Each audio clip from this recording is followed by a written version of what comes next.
Oi, aqui é a Alessandra Luizari e hoje eu estou aqui para falar para você sobre os tipos de TDAH, ou transtorno de déficit de atenção e hiperatividade. Será que toda criança que tem o TDAH é desatenta? Será que toda criança que tem o TDAH é hiperativa, agitada? Se você gosta desse assunto, se esse assunto te interessa de alguma maneira, fica aqui que você vai saber. Então, vamos lá. Os tipos de TDAH são três. Nós temos o TDAH que é desatento, o TDAH que é hiperativo e o TDAH que é combinado, ou seja, a criança ela é tanto desatenta quanto hiperativa. E o que é que envolve, então, os sintomas da desatenção? É sempre importante a gente falar que são dois grupos principais, né? O da desatenção e o da hiperatividade, mas é importante para a gente chegar aí num diagnóstico, a gente entender os desdobramentos, então, desses sintomas, e dentro desses desdobramentos, a criança precisa ter 6 ou mais sintomas para se chegar a um diagnóstico, sendo isso perdurando aí por mais de 6 meses e trazendo prejuízos sociais, como eu já falei em algum vídeo anterior aqui. Se você ainda tem muitas dúvidas sobre o que é o TDAH, procura aqui no canal que tem um vídeo explicando direitinho sobre isso. Mas vamos lá. Dentro aí, então, das características da desatenção, a gente tem a criança se distrai muito facilmente, ela perde o foco do que ela está fazendo com muita facilidade, qualquer coisa tira a atenção dela. Então, se você está conversando com ela e tem uma música tocando atrás, ela facilmente pode desviar a atenção da conversa para a música e ela simplesmente passa a não te ouvir mais. Então, essa questão da distração é o que está mais latente, né, dentro dessa questão aí da desatenção, mas ela também é uma criança que se esquece com muita facilidade. E por que ela esquece? Ela esquece porque ela não consegue focar naquilo que ela precisa, né? Então tá associado aí à falta do foco também. E essa também é uma criança mais desorganizada, ela não consegue se organizar e ela não consegue organizar os próprios pensamentos.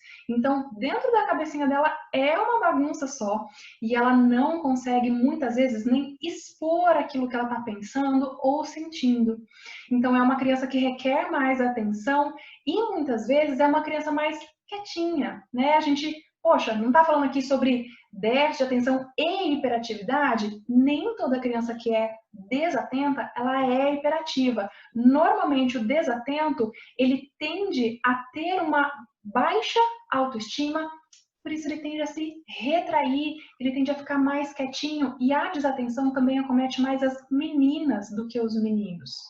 E isso faz com que elas não se sintam bem, porque elas sabem que elas esquecem as coisas, que elas não conseguem se concentrar e elas vão ficando com a autoestima, então, mais prejudicada a cada dia que passa e elas vão se colocando lá no cantinho. Então, quando a gente tem essa questão da desatenção, é até um pouco mais demorado para a gente chegar num diagnóstico quando ela não está associada à hiperatividade. Essa criança ela também não consegue se concentrar por muito tempo. Ela, às vezes, até consegue focar ali no que ela está fazendo, mas não por muito tempo.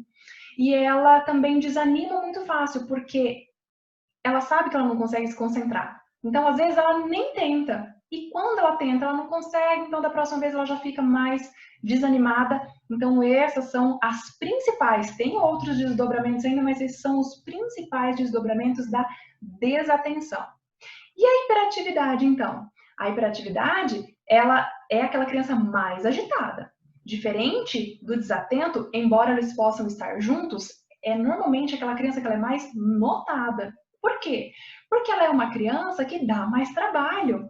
É aquela criança que fala muito e que ela faz muitas coisas ao mesmo tempo, ela está sempre correndo e ela, por vezes, também é desatenta, mas não quietinha, ela é bagunceira e ela sai correndo e ela derruba tudo e ela é espalhafatosa e ela é desajeitada, desastrada. Então, é uma criança que dá mais trabalho e normalmente a hiperatividade ela comete mais os meninos, né? Então, esses meninos levados que a gente vê, eles podem sim estar sofrendo aí com a questão da hiperatividade.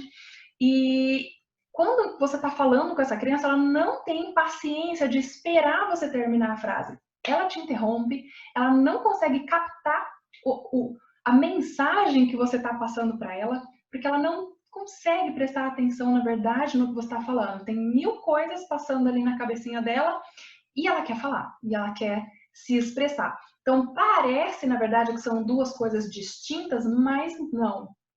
Em um prevalece mais a agitação, em outro prevalece mais essa quietude, essa incomodação, mas são coisas que podem estar associadas e esse é justamente o terceiro tipo, o combinado, né? Que normalmente é justamente os que são diagnosticados mais cedo, porque são crianças aí que dão mais trabalho.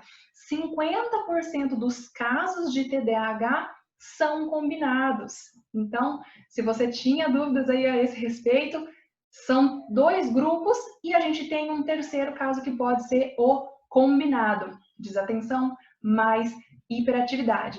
Se esse é um assunto que te interessa, se você é mãe, se você tem um filho com TDAH ou se você é educador e você se interessa por esse tema, já curte esse vídeo, compartilha também com quem você acredita que possa se beneficiar desse conteúdo e acompanhe o canal aqui porque muitos vídeos estão por vir sobre esse assunto. Então, se você ainda não me conhece, meu nome é Alessandra Loizari e eu ensino mães de TDAH como elas conseguirem manter o foco, a concentração dos filhos, também aumentar a autoestima deles, melhorar o relacionamento deles com os amigos e criar uma vida muito mais leve e feliz.